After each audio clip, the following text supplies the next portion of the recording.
Good morning, everyone.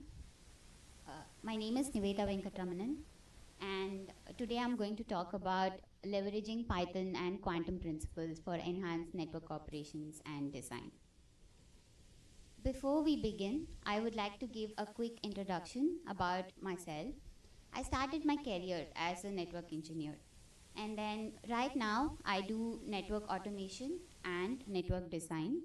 I work for a fintech called Adyen in Amsterdam, and right now in my team, we are building a Django based application for managing firewall rules of our big network. In my team, every Friday afternoons are for tinkering time. So we do anything Python apart from our regular work. And this is one of my Friday tinkering projects.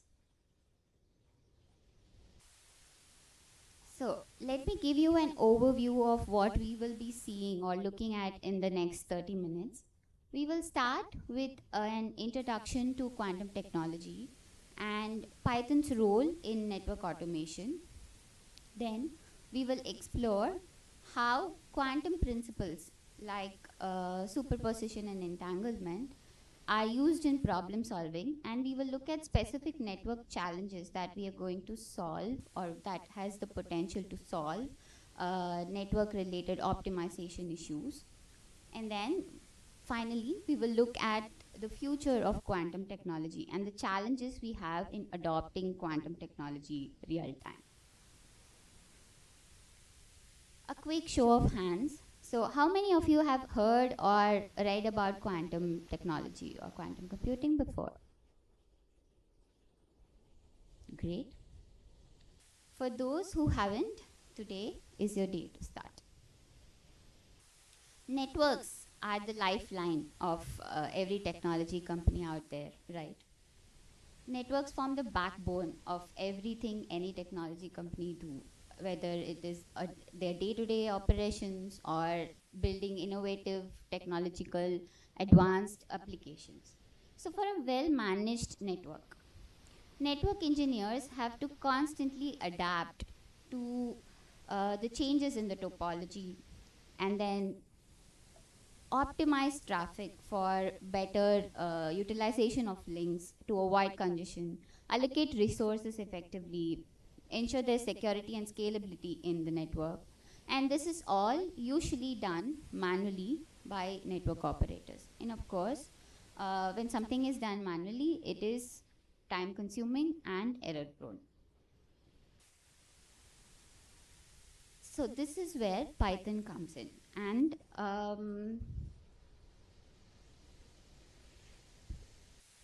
so I am a hardcore traditional network engineer by heart, okay? And when somebody says you do Python, so why don't you just move into application development? What is the need for you to stay in network engineering where you do constant, sometimes for maintenances, you have to stay back in the night, do night shifts. So when people ask such things, I always say I really love network engineering so much that even if I do Python, I would like to use Python or any other new technology that comes in to make my life as a network engineer better. And that also forms the basis of this presentation.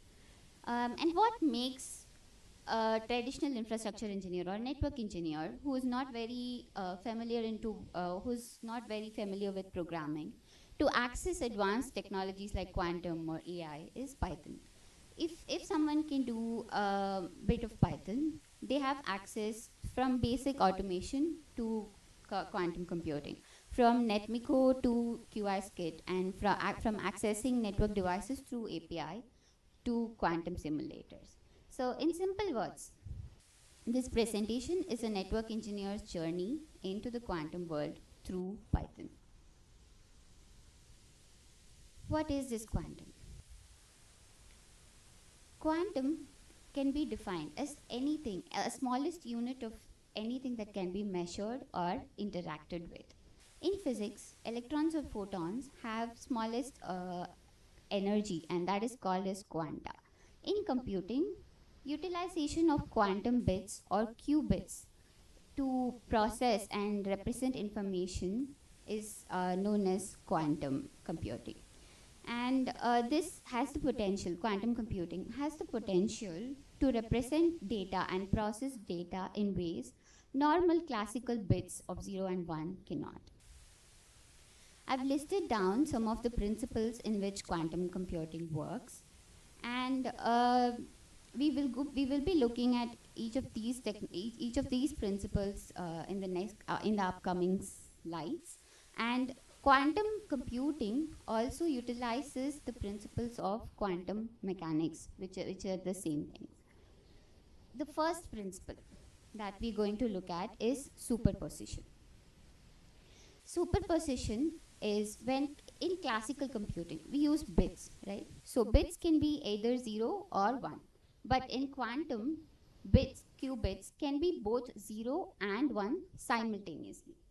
So if you can imagine a coin. When you flip a coin, it can be either heads or tails. And but in quantum world, it can be both head and tail simultaneously.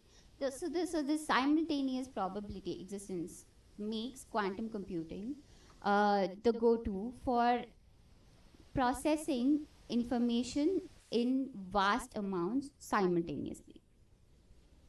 The next principle is quantum entanglement. This is a state when two qubits get interlinked. So the state of one always influences the state of the other, no matter how far they are. So for this, you can imagine a pair of magical dice. So when you roll one dice, no matter the distance between them, if one lands on 6, the other will always land on 6 too.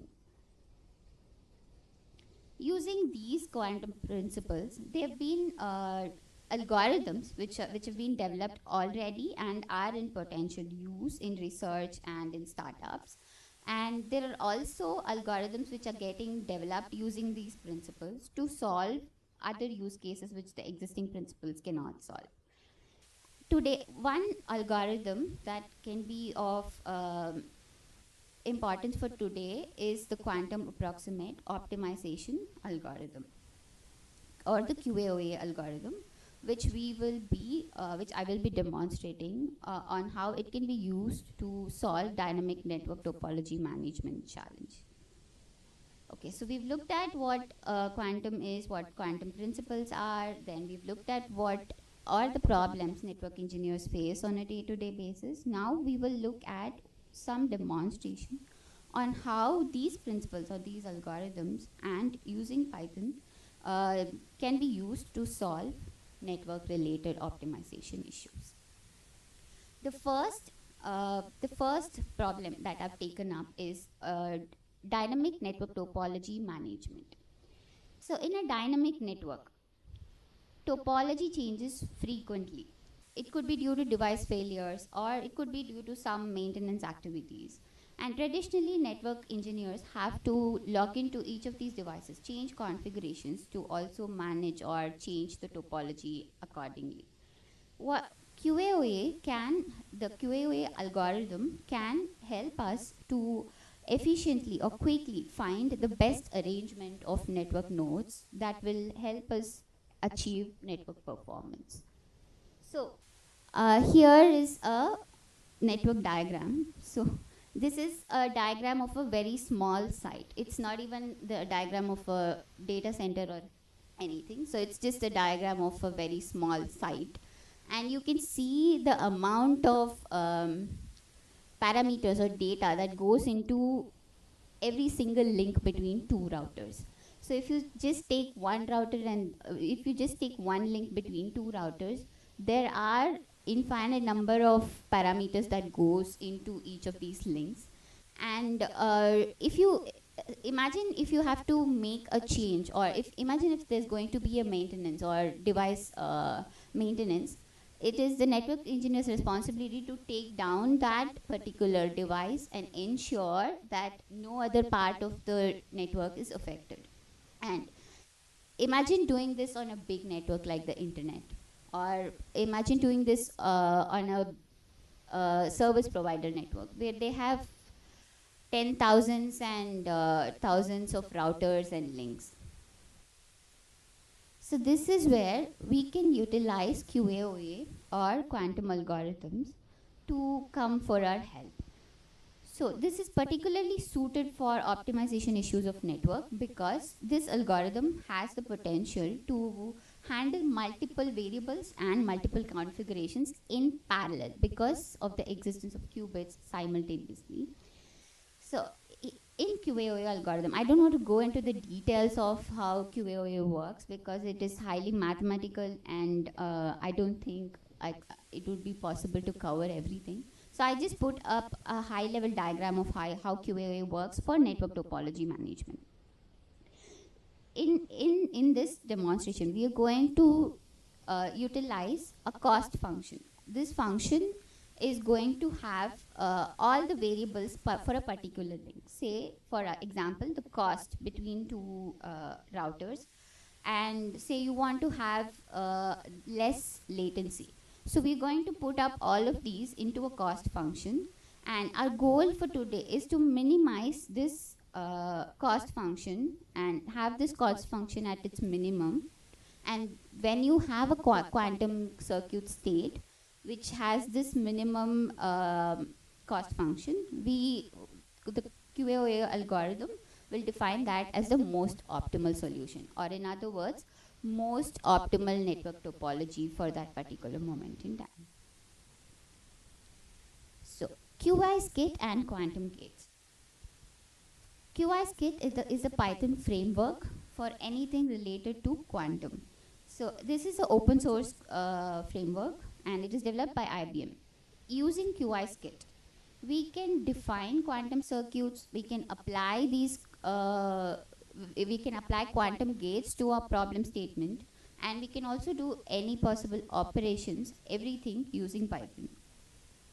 So once you define your problem and the quantum circuit, we can also use the same framework QISKit to also simulate it on our own computers. And if your problem statement is really big, then you can also use resources available on the cloud to simulate your quantum circuit. Okay. So here I have put up a simple problem statement or simple demonstration. So we need to have Python and QSKit already installed, and I'm representing my network as a graph where these nodes represent routers or servers, and the connections between them also represent the connections between the routers. So our goal for today would be to minimize the cost function. I do not know if we have enough time to do all the demos, but I would like to just give a simple.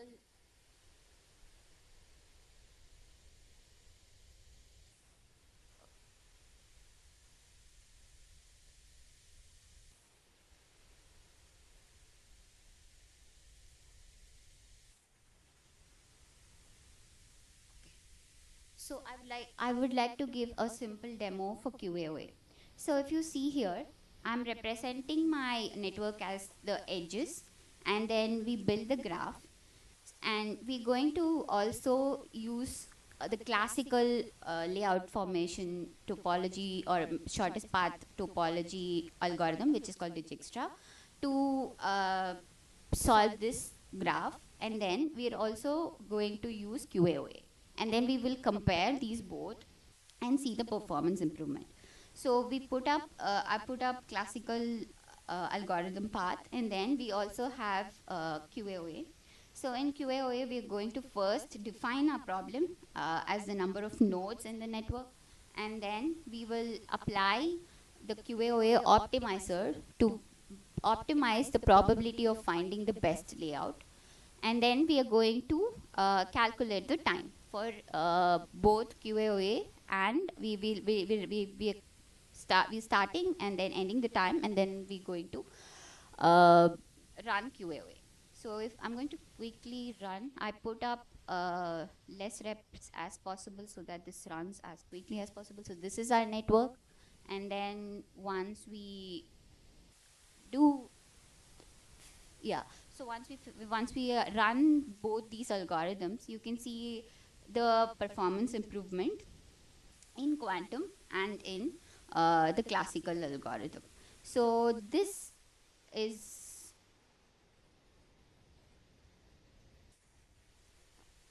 So this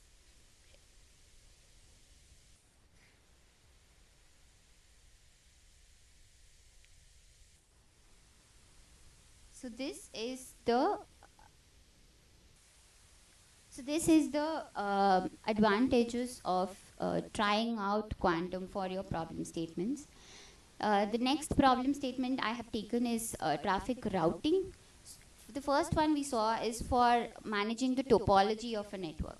Now this one is for finding the best path between one point A to point B, or between one router to another. And here I'm going to use Grover's search, which is another quantum algorithm, to find the best path between one point to another. Grover search provides a quadratic speed up. It's not one time or two time of the speed up. It provides quadratic speed up for optimizing unstructured search problems. So here is the or the flow diagram for Grover search. Say similar to QAOA, we are also going to mark our desired state or mark our optimal path, and then set up our circuit, apply superposition onto the circuit, and use Grover search to amplify the optimal route. So we have this, I put very simple network topology for this one. We can see from A to D, you have a lot of paths, but the one highlighted in red is the best path.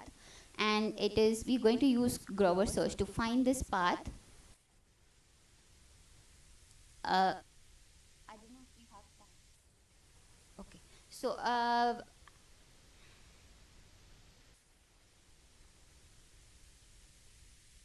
I'm going to show you the network diagram. So like I said, the best path is from A to C to D.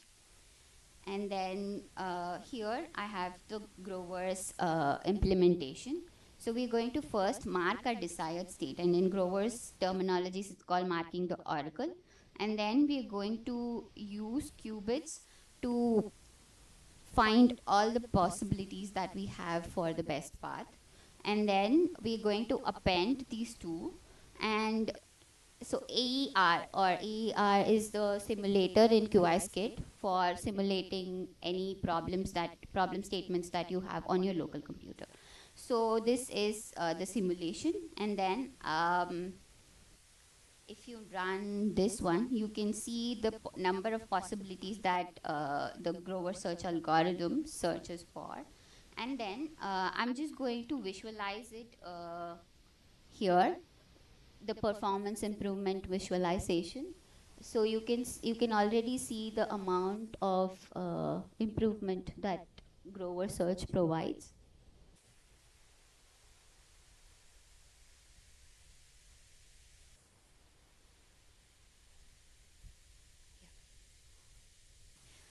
Uh, this is a comparison table of what we can improve with classical and in quantum.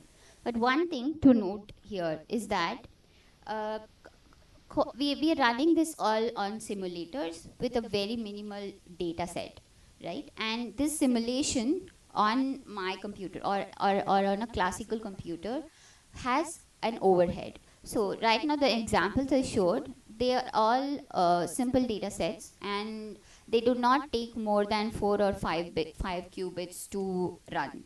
But in case, if your use case is so huge that if you want to use at least like minimum 20 qubits to simulate your use case, then it requires several gigabits of memory, and along with it, you can expect hours of simulation time. So this is one thing that is to be kept in mind. Okay, so I showed you two examples, or two simple projects, demonstrations for how we can use quantum principles to enhance network optimization issues. Um, there are also other use cases. One use case that I am continuing to experiment on is load balancing. But there are also other use cases like using quantum error correction for making the network fault tolerant. And there's also quantum key distribution that theoretically provides unbreakable encryption. Despite all its potential, whatever we've looked at, quantum is still very much in research phase and is not used in large scale production applications or production use cases yet. And that is because of the challenges in adopting quantum in real world. The most important problem is the accessibility of hardware. Quantum hardware is still not widely available, and the ones that are available also can have the capacity to only process limited number of qubits. If you have a use case and you want to simulate it or try it out in quantum on actual quantum computers, then say if you go to IBM, you have a long waiting list to access the hardware, and this is still a challenge. And the other challenge is also the integration with classical systems. So I mentioned Dijkstra, so it's already running on all our routers. So how do we integrate it? This integration can cause a bit of overhead that any team might be considering adopting or moving into quantum. So some final thoughts. Every new technological leap always comes with challenges. But whenever there is a challenge, it only leads to innovation. And those who adapt early are always going to be ahead of the curve. And are we ready to adapt is the question that everyone should ask ourselves. Even though we have a lot of challenges in adoption, quantum computing is no more a futuristic concept. It's already been adopted and is in production use by a lot of startups. And this is some of the recent news about how quantum technology is getting advanced day by day. It's also noteworthy to look at quantum AI. You know, the amount of processing power and the amount of resources that is needed for running and uh, like thing like ChatGPT. And going forward, we can only expect that this crunch in computing power is only going to increase, and it's no longer going to be possible with the amount of computing power that we need to use classical systems. And there should be some way where we have to adopt to quantum computing in the future. This is a news that I read recently about a French startup which is already developing quantum algorithms to route drone traffic, because they anticipate that classical systems will not be able to scale up to the trajectory of the impact and trajectory of drones which will be coming in the future. So this is some of the resources that I've compiled. So for those who are interested in diving deeper into quantum for your own use cases, or to try out this new technology that you have, etc. So I've also put up my code, the link to my code here, if any of you would want to try out. And two things to mention is about IBM's quantum.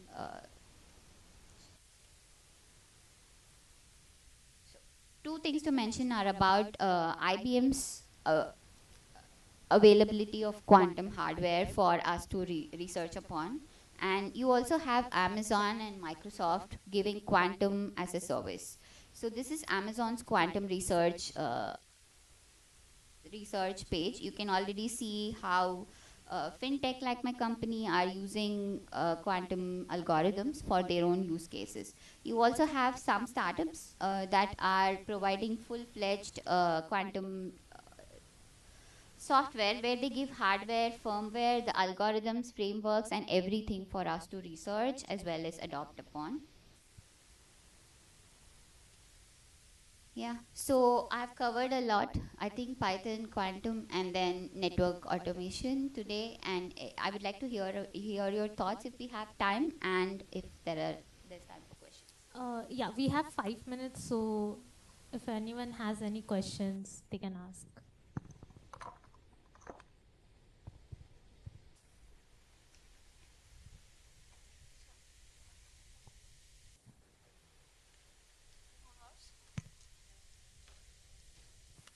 Hi. Yeah. It was a nice session. Thank you for that. I just want to know that the Grover search that you mentioned, is it an efficient algorithm to solve the traveling salesman problem? Yes, I think so. Works Yeah. right. Oh, thank you.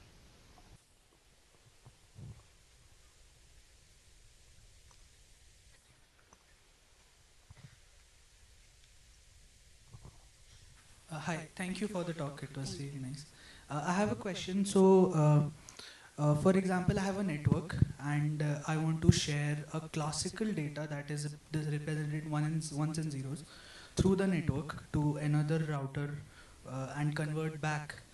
How many qubits does it take, and how much It time? depends on the size of your network. So for Okay. example, I had taken a network of 8 nodes, right? So for 8 nodes to simulate Grover search will take took around 4 qubits for me. Okay. How can I represent? So, for example, I have a data of size 2 GB. How can I? Is there a way to represent data differently in quantum mechanics? Or So it, I don't think it matters about the size of the data, okay. but it is the size of the problem. So Okay. for network, it would be the number of routers that you want to simulate. Okay. The more number that you want to simulate, and it also depends on the algorithm. So for QAOA, you would need more qubits. For Grover search, you only need half of the qubits that you need for Okay. QAOA. So if you have, say, a network size of 50 routers, Right. so you can consider you would need around 15 qubits. Okay. Understood. Okay. Thank you. All right, thank you so much everyone for your time today, and I hope it. I think we can take one question. We Okay. have Yeah. 2 minutes. Yeah. Sorry, I came late, so apologies if this question is already answered. The code you were running, was it running locally or? It is running locally on my computer, but it is a very small data set. But still, how did you get speed improvement then if it is running locally? Correct. If even if it is running locally, right? I'm using the simulator No, but for quantum. So that is how I get the speed improvement. yeah, but even if the simulator, the qubits are something fundamental, right? So how is that simulated on a local system which has Correct. bits? That's why we use Python's AER backend where you run qubits. Where so we don't have to take care of that in our side. So it is running on the backend Yeah, but through Python. my question is how qubits are being simulated in a bit-based system. In Like a like this laptop, hmm. it has bits, right? Because it's a classical system. So even if you are using a backend, how is it replicating a quantum environment in a local system? So the it is the only the front end only is this laptop, but everything else is running on the backend Yeah, but on the on Q on the simulator. Mm. You can use Correct, the correct. mic. This is yes, correct. Yeah. How are you simulating that is the question. So this Like, I mean, the simulation part is on the back end using cloud and the simulators at the back end. But there is only the only front end is my laptop. But otherwise everything else on the back end is running on Quantum. Yeah. Thank you so much. Thank you so much everyone for your time.